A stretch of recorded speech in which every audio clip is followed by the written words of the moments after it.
It's a program I think you can do again and again and again, and take a different piece every time, because it's such a massive program, actually, but very valuable. But in doing the course, we rapidly realized that we had not peeled the layers of the onion back enough on company purpose. We even got to the point that with our HR team, we changed the entire structure of our HR manual. Like, who the hell looks at HR manuals? We actually created it into like a manifesto that is designed around all of our core values. So every policy that we have is linked to a core value. During the pandemic, of course, everyone shifts to the cash piece and everyone's looking at, where can we cut? And I think what our experience was initially we did go that line. So I felt that our focus was very much on the operational logistics and the cash and all that sort of stuff. And while our backs were turned, we didn't see the culture take a dive.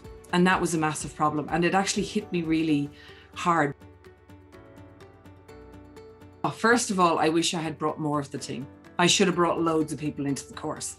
It was the best decision I made, because I think there's an image in one of the scaling up videos or somewhere along the way where it's like the owner or the founder or the leader like pulling the cart up the hill with everybody else in the cart. And for me, I had done that a lot over the years. An incredible sense of support in that and it was more fun. So we were working on ideas together, and it wasn't just me up at midnight trying to figure out what I was going to say to the team the next day. Yeah. So I would definitely advise anybody doing this course, take your team in with you.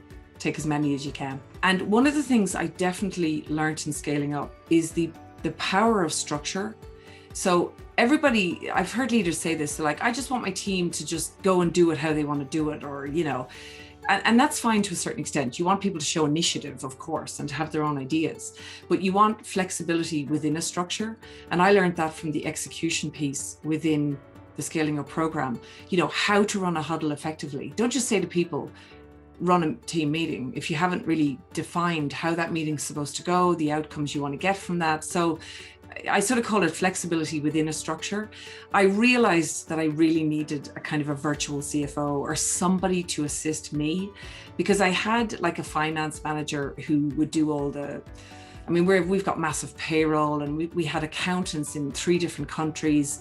We had all sorts of things, and it was all coming back to me. And I realized that I was the greatest roadblock ever in the cash area. It energized me in one way, because I realized that I wasn't alone. Even though you intuitively know that you're not alone, there's other business owners going through stuff. But there were business owners in there that were absolutely smashed. Their businesses had been totally smashed. And yet they were showing up in this group, fighting for their lives, literally, but bringing their A game and trying to find a way out. I loved the way he would take the material and he was able to equate it to stories of either his own business that he had done himself, or people he had coached.